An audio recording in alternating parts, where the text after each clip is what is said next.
શ્રી ગણેશાય નમઃ. શ્રી દુર્ગાએ નમઃ. શ્રી દુર્ગા સપ્તશતી અધ્યાય 9 નિશુંભવધ. ધ્યાન. હું અર્ધનારીશ્વરના શ્રી વિગ્રહનું નિરંતર ચરણ લઉં છું. તેમનો વર્ણ બંદૂક પુષ્પ અને સુવર્ણ જેવો રાતો પીળો છે, મિશ્રિત છે. તેઓ પોતાની ભુજાઓમાં સુંદર અક્ષમાળા, પાસ, અંકુશ અને વરદાયી મુદ્રા ધારણ કરે છે. અર્ધચંદ્ર તેમનું આભૂષણ છે અને તેઓ 3 નેત્રોથી સુશોભિત છે. રાજાએ કહ્યું, હે ભગવાન, તમે રક્તબીજના વધ સાથે સંબંધિત દેવી ચરિત્રનું આ અદ્ભુત મહાત્મ્ય મને કહી બતાવ્યું. હવે રક્તબીજના માર્યા ગયા પછી અત્યંત ક્રોધે ભરાયેલા શુંભ અને નિશુંભે જે કંઈ કર્મ કર્યું તે હું સાંભળવા ઈચ્છું છું.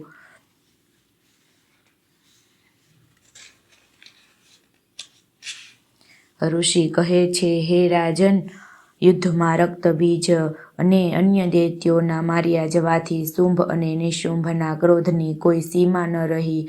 પોતાની વિશાળ સેના આ પ્રમાણે મરાઈ જતી જોઈને નિશુંભ રોષે ભરાઈને દેવી તરફ દોડ્યો. તેની સાથે અસુરોની પ્રધાન સેના હતી. તેની આગળ પાછળ તથા પડખે મોટા મોટા દૈત્યો હતા કે જે ક્રોધપૂર્વક દેવીને મારી નાખવા આવી પહોંચ્યા હતા. મહાપરાક્રમી શુંભ પણ પોતાની સેના સાથે માતૃગણો સાથે યુદ્ધ કરીને ક્રોધવશ ચંડિકાને મારવા માટે આવી પહોંચ્યો. ત્યારે દેવીની સાથે શુંભ અને નિશુંભનો ઘોર સંગ્રામ શરૂ થયો. તે બંને દૈત્યો વાદળોની જેમ બાણોની ભયંકર વૃષ્ટિ કરી રહ્યા હતા. તે બંનેએ ચલાવેલા બાણોને દેવી ચંડિકાએ પોતાના બાણોના સમૂહથી તરત જ કાપી નાખ્યા અને શસ્ત્રોની વૃષ્ટિ કરીને તે બંને દૈત્યો પતિઓના અંગોની વીંધી નાખ્યા. નિશુંભે તીક્ષ્ણ તલવાર અને ચમકતી ઢાલ લઈને દેવીના શ્રેષ્ઠ વાહન સિંહના મસ્તક પર પ્રહાર કર્યો.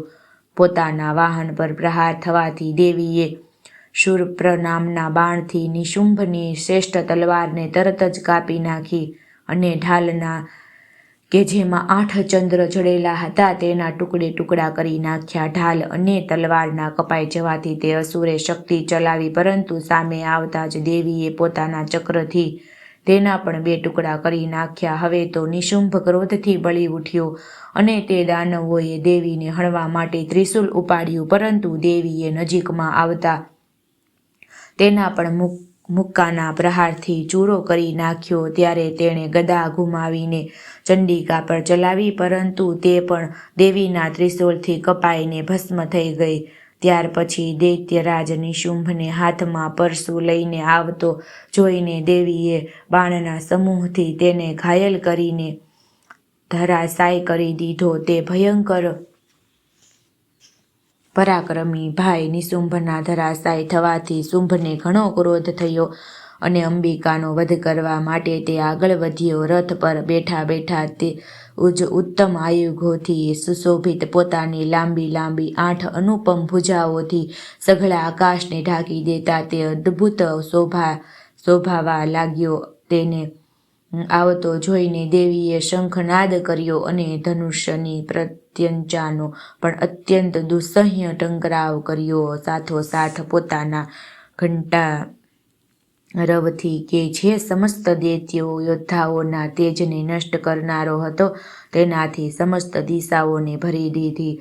ત્યારબાદ સિંહે પણ પોતાની ત્રાડથી કે જેને સાંભળીને મોટા મોટા ગજરાજોના મહાન મંદ દૂર થઈ જતો હતો તેનાથી આકાશ, પૃથ્વી અને 10 દિશાઓને ગુંજતી કરી મૂકી. પછી દેવી કાલિકાએ આકાશમાં ઉછળીને પોતાના બંને હાથોથી પૃથ્વી પર આઘાત કર્યો, જેનાથી એવો ભયંકર અવાજ થયો કે જેને લીધે અગાઉના બધા જ અવાજો શમી ગયા. એ પછી શિવદૂતીએ દૈત્યો માટે અમંગળજનક અટ્ટહાસ્ય કર્યું. તે હાસ્ય ધ્વનિ સાંભળીને સમસ્ત અસુરો થરથરી ઉઠ્યા, પરંતુ શુંભને બહુ ક્રોધ થયો.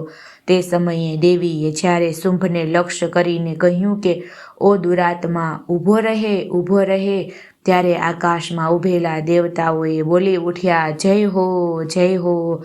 શુંભે ત્યાં આવીને જ્વાળાઓથી યુક્ત અત્યંત ભયાનક શક્તિ છોડી અગ્નિમય પર્વતની જેમ આવતી તે શક્તિને દેવીએ પણ મહાન ઉલ્કાથી દૂર ઉઠાવી લીધી.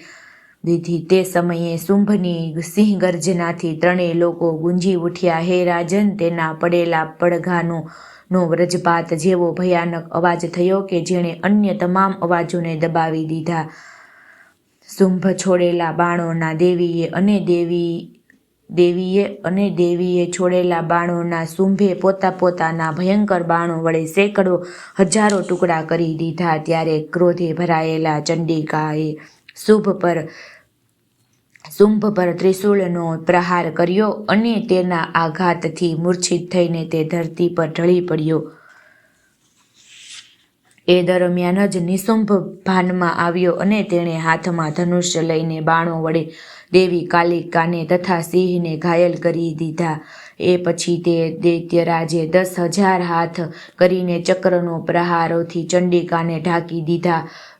ત્યારે દુર્ગમ પીડાનો નાશ કરનારા ભગવતી દુર્ગાએ ક્રુદ્ધ થઈને પોતાના બાણોથી તે ચક્રોને તથા બાણોને કાપી નાખ્યા. આ જોઈને ચંડિકાનો વધ કરવા માટે પોતાની દૈત્ય સેના સાથે નિશુંભ હાથમાં ગદા લઈને ભારે વેગપૂર્વક ઘસ્યો. તેના ઘસી જ આવતા જ ચંડિકાએ તીક્ષ્ણ ધારવાળી તલવારથી તેની ગદાને તરત જ કાપી નાખી. ત્યારે તેણે હાથમાં ત્રિશૂળ લીધું.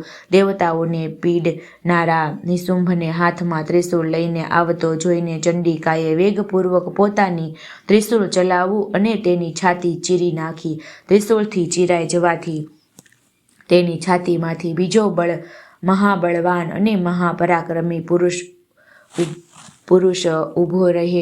ઊભી રહે કહેતો બહાર આવ્યો.